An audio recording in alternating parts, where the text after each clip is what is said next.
Imagine walking into a home where nothing is out of place. No drawers overflowing with forgotten junk. No closets bursting at the seams. No counters buried under piles of things you swore you'd organize someday. Now imagine that this isn't the result of a weekend cleaning spree or an expensive organizer, it's simply how people live, every single day. While most of us are drowning in possessions we don't need, fighting a losing battle against clutter that keeps multiplying like a disease, there's a community that has completely cracked the code. They own almost nothing compared to us, yet their homes radiate a peace so deep it's almost unsettling. No stress. No chaos. No overwhelming mess. How is this even possible in a world obsessed with more? The answer lies hidden in plain sight, in the quiet, purposeful lives of the Amish, and what they know about possessions might completely change the way you see your own home. The philosophy of enough. The Amish don't just talk about having enough, they live it in every breath, every choice, every moment.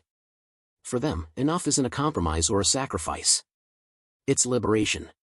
While the modern world screams that happiness comes from the next purchase, the next upgrade, the next shiny thing, they've discovered something revolutionary. True abundance comes from needing less, not having more. Walk into an Amish home and you'll see a wooden table that's been the gathering place for 3 generations. You'll find one carefully sewn dress for each season, not 30 crammed into a closet. You'll notice a single-family Bible resting quietly in the living room, not shelves packed with books no one will ever read. And here's what's shocking, they don't feel deprived. They feel free. There's no restless craving for what's next, no midnight scrolling through online stores, no credit card debt from impulse buys. Their hearts are still. Their minds are clear. This isn't deprivation, it's wisdom that our consumer-obsessed culture has completely forgotten. Every object must earn its place. Before anything enters an Amish home, it faces a trial. A single, simple question that acts like a gatekeeper: will this truly serve a purpose in our lives? Not is it on sale? Not does it look nice? Not will my neighbors be impressed? Just, does it serve? If the answer is anything but a clear yes, the item never crosses the threshold. This one practice, this filter, is the reason their homes remain sanctuaries while ours become storage units. Every chair exists because people sit in it. Every dish is used. Every tool has a job. Nothing is decorative filler. Nothing exists just to exist. Think about how different this is from how most of us live. We buy things because they're trending, because we got a good deal, because we might need them someday. The Amish measure worth by utility alone, and in doing so, they've made their homes impossible for clutter to invade. Their spaces breathe. Their lives flow. And it all starts with that one question most of us never think to ask. When possessions carry stories. There's something profound that happens when you make things with your hands instead of clicking add to cart. An Amish woman doesn't buy a quilt online, she spends months stitching one by hand, every thread a meditation, every pattern a piece of her story. An Amish father doesn't order furniture from a catalog, he builds a chair his children will sit in for decades, his grandchildren will inherit, his great-grandchildren will treasure. When your possessions are born from your own labor, from your own time and sweat and attention, they stop being things. They become extensions of who you are. This completely transforms the relationship with ownership. You don't accumulate when you create. You don't discard what took months to build. Every item in an Amish home carries weight, not physical weight, but the weight of meaning, memory, and purpose. Their homes aren't cluttered because they're not filled with disposable objects grabbed thoughtlessly off a shelf. They're filled with stories, with legacy, with the tangible proof of human hands shaping something that matters. And stories, unlike junk, never become clutter. Faith is the foundation of simplicity. At the deepest level, the Amish understanding of clutter is spiritual. They believe that excess possessions don't just fill your home, they quietly steal your soul. Every unnecessary thing is a distraction from what truly matters: faith, family, and community. To them, clutter represents pride, attachment to temporary things, and a heart divided between God and material comfort. This isn't about religious rules or forced minimalism. It's about protection. They've recognized something most of us miss, that every object we own demands a piece of our attention, our energy, our peace. When you own too much, you become owned by what you have.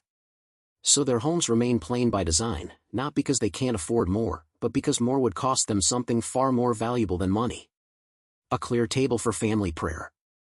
A simple kitchen for daily bread. An uncluttered living space for real connection. These aren't just rooms. They're sacred spaces protected from the invasion of meaningless stuff. And in that protection, they've found a peace that no amount of organizing or decluttering hacks could ever create for the rest of us. The power of sharing over owning. Here's where the Amish really expose how broken our modern thinking is. They don't believe every family needs to own everything. One farming tool serves multiple families. Kitchen equipment gets borrowed and returned. Carpentry tools are communal property. Instead of each household hoarding duplicates in overflowing garages and basements, the entire community functions like one extended home. This isn't just practical, it's revolutionary. Think about how much space in your home is wasted on things you use once a year, if that. That bread maker you bought with such enthusiasm. Those power tools gathering dust. The camping gear from a trip you took 5 years ago. The Amish simply don't carry that burden. They trust their community, and their community provides. This collective approach doesn't just prevent clutter, it builds something our individualistic society has lost: deep, interdependent bonds. When you share resources, you stay connected. You know your neighbors. You rely on each other. And you never feel the desperate urge to stockpile, because you know what's available when you truly need it. Less stuff. Stronger bonds. A home that breathes. Cleanliness is sacred duty. To an outsider, Amish homes might seem obsessively clean. But it's not about appearances or perfectionism, it's about stewardship. They believe that every single possession, no matter how humble, is a gift entrusted to their care. A broom. A cooking pot. A simple quilt. Each one deserves respect. Each one deserves attention. This belief completely transforms how they maintain their spaces. Instead of letting clutter build up until it becomes overwhelming, forcing a massive cleanup, they care for their environment daily, almost ritualistically. Everything returns to its place. Everything gets maintained. Everything is treated as valuable. Amish women are known for homes that shine with simplicity, not because they're trying to impress anyone, but because a tidy home is an act of gratitude. To leave things cluttered, unused, or neglected is to forget the blessing of having them at all. This daily practice prevents clutter from ever taking root. It never gets the chance. And in that consistent care, their homes remain what homes should be: places of peace, not projects constantly demanding attention. Teaching children the cycle of ownership. Perhaps the most powerful way the Amish prevent clutter is how they raise their children. From the moment an Amish child can hold something, they're taught that possessions follow a cycle: receive with gratitude, use with respect, repair when broken, and pass on when no longer needed. A dress flows from older sister to younger one. A tool serves a father, then a son, then a grandson. Toys are handmade from wood, carefully maintained, never tossed aside when something newer appears. This generational wisdom means that nothing accumulates in hidden corners or forgotten storage spaces. Everything has a life cycle that's honored and intentional. Items move through the family with purpose, not randomness. Compare this to modern homes where things arrive faster than they leave, creating archaeological layers of forgotten purchases. In Amish families, the flow is deliberate. Things come in when needed. Things move on when their season ends.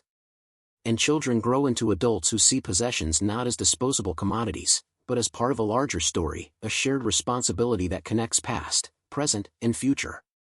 This is how you break the cycle of clutter before it even begins.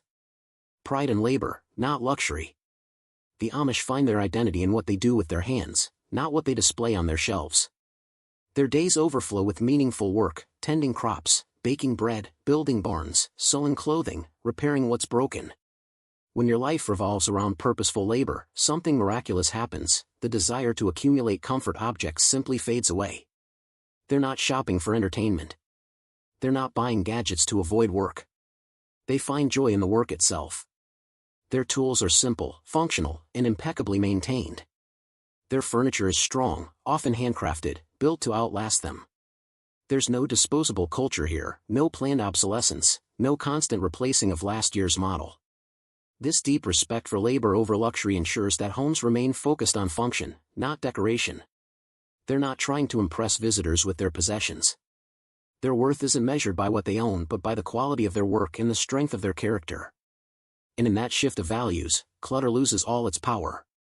When possessions aren't tied to identity or status, they stop multiplying like weeds and remain only what they should be: tools for living, nothing more. The natural rhythm of letting go. The Amish live by seasons, not just the weather, but the seasons of life and use. They don't hoard things just in case. When winter ends, winter items are stored minimally or passed to someone who needs them now.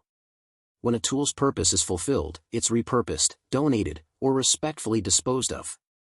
They don't believe in endless storage of forgotten objects. Their barns might hold what's necessary for the season ahead: firewood, preserved food, essential tools, but they're never graveyards of abandoned possessions. Everything flows. Everything cycles. Everything follows the natural rhythm of use and release. This is where most modern homes fail.